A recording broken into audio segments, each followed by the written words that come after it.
and sometimes it's just like percentage points, right? Of Yes. just stepping one direction, one way or another direction. Like I tell people, you've probably already been living into your mission and purpose. And they're saying, okay, so why do I need this? Why do I need the path course? Well, because sometimes it's just that 1% or 2% shift that makes all the difference in understanding, am I on mission or am I living somebody else's mission, someone else's desire, or somebody else's unlived life that really wasn't mine to live at all? It was handed down to me, and I just became this person, and I just took this job, and I just somehow ended up where I ended up. And I think, Fossil, if we really get intentional about what we were created for, and what we were created to be, and what God saw in our mother's womb when we were shaped there, if we really spent time and evaluated our personal capacity, our spiritual capacity, and our relational capacity, those are kind of the three markers for me in how mission and vision align, with who I am. And, if we really just ask, like, is this who I am? Am I happy? Am I fulfilled? Am I really doing what God created me to do?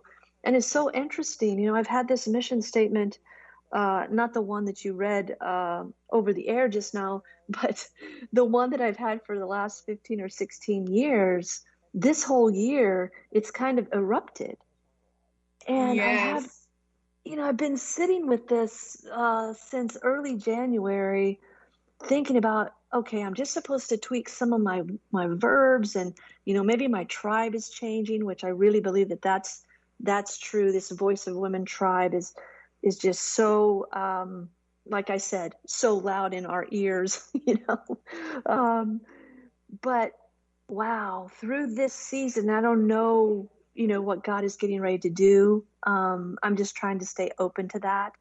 But I shifted my entire mission statement on Sunday to this: teach, Really? promote, and release the feminine voice of God in myself and others. And at first it was like, wow, that's outlandish.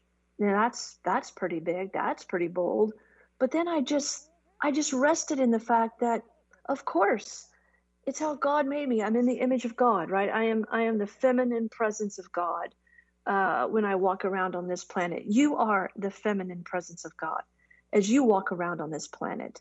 Like, God, the image of God is in you and it's in me. Yes. And so why not bring women into this full identity of what they were created for and what they are called to be, and using a process like the path as a starting point. It's not the end result. It's the No, starting but you know gate, what I right? love though, Shelley, is when I think about your work as a speech pathologist and helping people to find their voice, and Mm, that look at how that's being manifested in this way, that you're helping people find voice. And it's interesting to me because I think sometimes we dismiss all of what we've gone through. And I'm often reminded that mm, everything we've gone through, God uses that, even when we don't absolutely. always make the best decisions, that God uses that stuff for us to be all that we are destined to be. And so it's just Mm, very interesting to see that correlation, that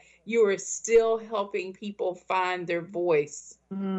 wow, that's profound. I had not made that connection, my friend. So, woo-hoo, that gives me something to chew on in a whole different way. uh, but yeah, it's so true, and thank you for pointing that out. That is just a beautiful image and also connection here today of finding the voice. And so yeah, we teach that the vision piece, in our lives, the difference between mission and vision is that vision gets accomplished, right? Once you determine that you were going to have a podcast, and you put all the pieces together and you hosted your first show, that part of the vision was completed, right? And then you went on to the Yes, next piece, right? And so right. Maybe it was a book, or maybe now it's a course, or maybe it's, it's this international platform that you and I have talked about before. Yes. But vision gets accomplished, right? And Right. if there's no mission driving the vision, then it's hard to, we're just wandering around in the wilderness, right? We're on the Mm-hmm. back side of it. We're on the other side of it, trying to figure out, what am I doing here? What is this supposed to be about?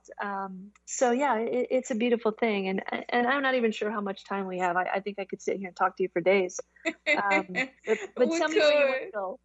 Tell me where you No, want to I go. mean, this is exactly what I wanted to do. I mean, you really are helping the audience think about one, what is your purpose, and what does that look like for you? Are you just doing activity, or are you really being intentional about what you're doing, and then seeing the power of God in ourselves and others. And I think sometimes we get so busy, that we don't take the time to pause and really pay attention to how God is at work. When you talked about, is this too big? The mission that you created, it reminded me of a book Robert Schuller wrote that talked about, God will place in us these huge dreams and desires, because what God wants is partnership. He can make it Mm, happen, but the challenge is that we've got to use prayer as a tool of communication to have the partnership in order to make those dreams come to fruition. And wow. so we should dream big, and we should have these, big, audacious, hairy goals Yeah, that we want in right. mission statements in our lives, because that says that we are relying on God to make it happen and accomplish it. And so your Mm, mission just shows that you not only believe that you're capable, you know that God is capable through you and making that happen. And so that's inspiring to me. You know, I want people to recognize this work of the path and begin to start tapping into it, whether it is the book or the course. What are some ways in which people can learn more about this work? And even if they want to connect to you and find how to pull out the voice that God has placed in them for their path and their destiny, what should they do, Shelley? What are like the 2, 3 things you would recommend for someone to mm-hmm, do? mm-hmm. Thank you. Yes, absolutely. So thepathcourse.com is is the place. It's the website where you can go and get on the wait list for the next upcoming course, which in this case happens to be January 14th. The course is open right now for anybody that wants to join. And what's interesting, we use this model. We try to use the leadership style of Jesus model, where Jesus took 12 and he went deep with three. And so I try to limit it to 10 to 12 people in the group, because that, I think, is where the power It shows up. is. And so they're small groups, but if we have more than, more people sign up, we just add another course with a path coach. So that's probably the first way.